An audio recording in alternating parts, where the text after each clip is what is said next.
likely you have noticed the difference in the wording of our previous New World Translation and the Revised. As shown in the Examining the Scriptures Daily, the wording previously was, observe the oneness of the Spirit. But now we have maintain the oneness of the Spirit. So that better gives the idea, doesn't it? We all have responsibility to do maintenance work, we could say, on this oneness that Jehovah loves. But what do we mean by this oneness? Well, it's interesting. In the Insight book, it says the number one, when used figuratively, conveys the thought of singleness, unity, agreement, and purpose or action. So no wonder Jehovah loves this oneness in his organization, because it results in accomplishment, peace, harmony, happiness. 1 Corinthians 14:33 says, God is a God not of disorder, but of peace.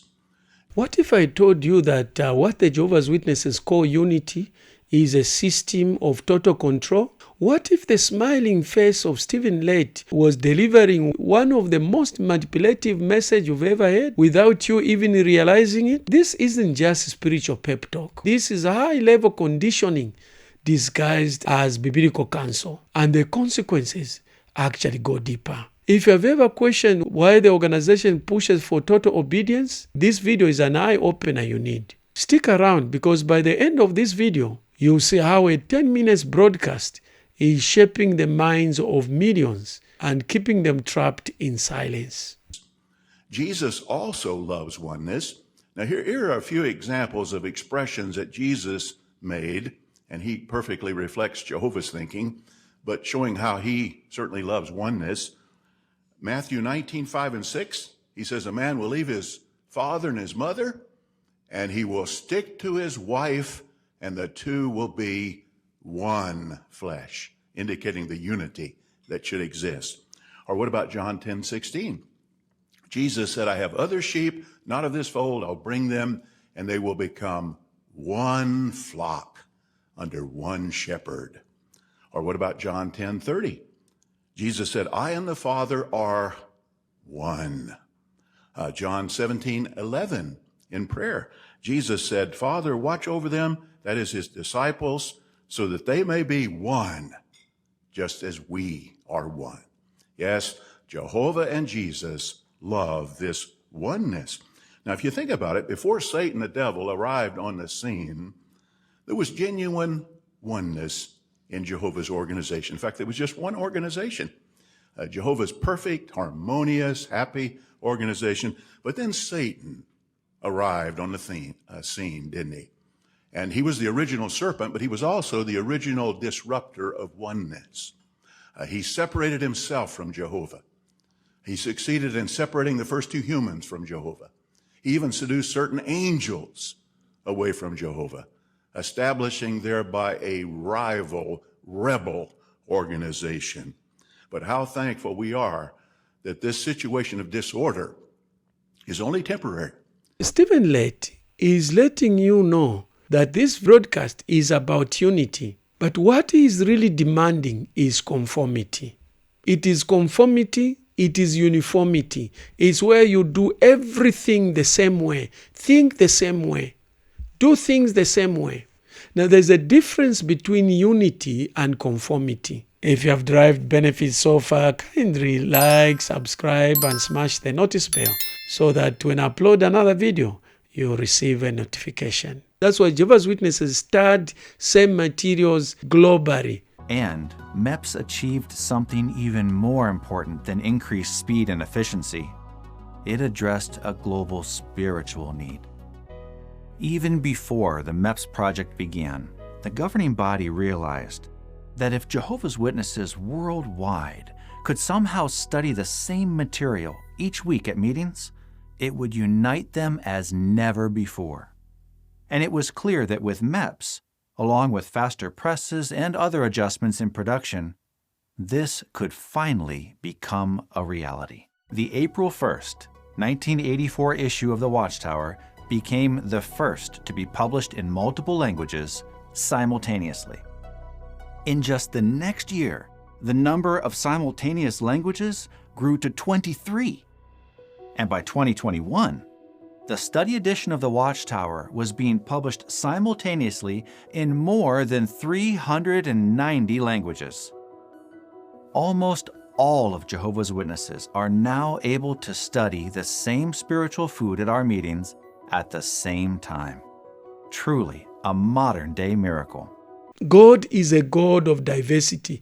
That's why we have different faces, we have different races, we have different genders. It is unity in diversity. But for Jehovah's Witnesses, it is conformity, it is uniformity. Now, he doesn't call it as control, he calls it oneness. Now, behind the scriptures and a warm tone lies a chilling warning. Do not think for yourself.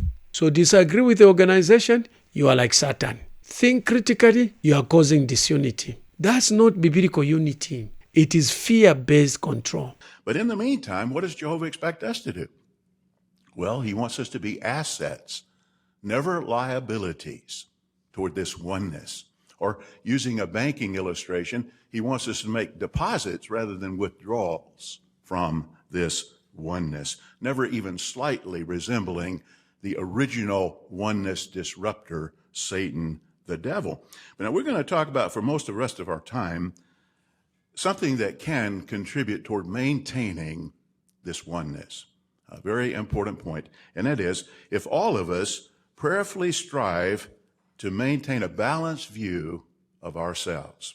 Please open up to Romans chapter 12. And on this thought, striving to maintain a balanced view of ourselves will definitely contribute toward oneness. And notice how it's nicely expressed here in this scripture. Romans 12, verse 3, it says, For through the undeserved kindness given to me, I tell everyone there among you not to think more of himself than it is necessary to think, but to think so as to have a sound mind, each one as God has given to him a measure of faith. So the thought is made that we are not to think too much of ourselves. I mean, ponder this. If we think too much of ourselves, then we're elevated above our brothers. See, our brothers are here, all our brothers, Jesus said, but if we think too much, we're elevated. In a sense, that's divisive, isn't it? See, it's separating us from our brothers.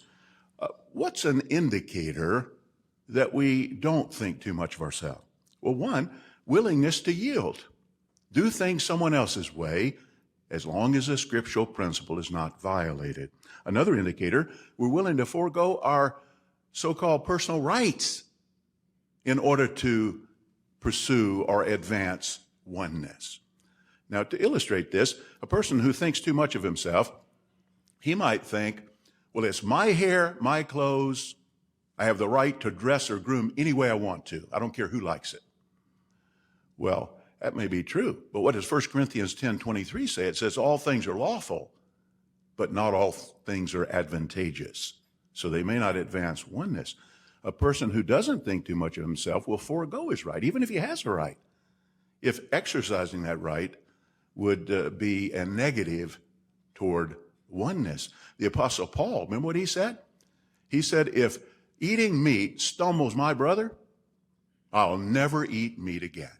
See, he was humble, obviously. Lett says, yield your preferences for the sake of unity. Sounds spiritual, right? Until you realize what it means. Here is what it means. Dress how we tell you to dress. Talk the way we talk. Don't think, don't question, just obey. How we love the unity. If you have derived benefits so far, kindly like, subscribe, and smash the notice bell so that when I upload another video, you'll receive a notification. And since when did Jesus care about your hairstyle? And what has that got to do with salvation? It doesn't. But it has everything to do with uniformity and image control. Lett takes it even further. He warns against apostate lies. Another way we can contribute to the oneness, rejecting false stories that are designed to separate us from Jehovah's organization. As an example, think about the apostate-driven lies and dishonesties that Jehovah's organization is permissive toward pedophiles. I mean, that is ridiculous, isn't it? If anybody takes action against someone who would threaten our young ones and takes action to protect our young ones, It's Jehovah's organization.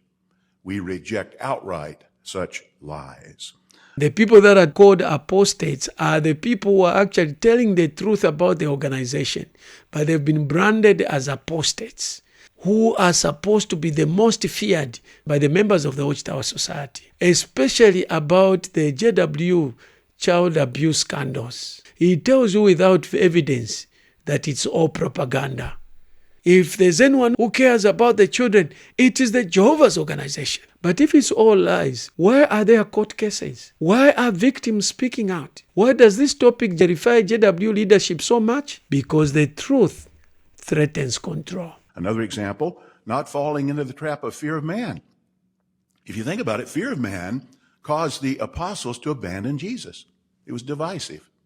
So we don't fall into that trap. And one thing that can really help us is to recognize what fear of man is tantamount to. It's really tantamount to fear of Satan. Because any human who tries to get us to compromise Bible principles really is an agent of Satan. So if you fear that person, you're fearing Satan. We don't fear Satan. We hate him. We oppose him. Another, we repudiate any form of prejudice, which is very divisive. We reject any form of nationalism. Well, those are just a few examples of how we can promote this oneness that Jehovah and Jesus love. Jesus prayed that we would be one in spirit and love, not one in appearance, vocabulary, and blind obedience. Biblical unity celebrates diversity, conscience, and spiritual gifts. What Stephen Lett promotes is not unity, is organization slavery. Paul said, where the Spirit of the Lord is, there is freedom. But what Stephen Lett is saying is, where the governing body is, there is oneness, or else you'll be shunned. The condition of the visible part of Satan's organization is a reflection of what exists in the invisible part of Satan's organization. See, Satan's a rebel. The demons are rebels. They are divisive, and you can be sure they have no unity among themselves. None between Satan and the demons, between the individual demons. But how we love this oneness, and as we contribute to it, and as we've had pointed out recently, we're one organization with an earthly part, a heavenly part, and as we contribute to this oneness, Jehovah and Jesus will love us and they will bless us. Now, if this video has shocked you, good. It actually should shock you. Because freedom begins when the blindfold comes off. What do you think about this JW broadcasting by Stephen Lett? Have you now noticed the hidden messages and what these broadcastings are intended to do? Drop a comment below. Now, if you are ready to see more of the hidden mechanisms of the JW broadcasting, like, subscribe, and smash the notice bell so that every time I upload a new video, you will receive a notification and you won't miss a single video. If you have any questions, you are seeking clarifications, or you want to comment, please do it in the comments below. To watch other videos about the analysis of the JW broadcasting, click on this link.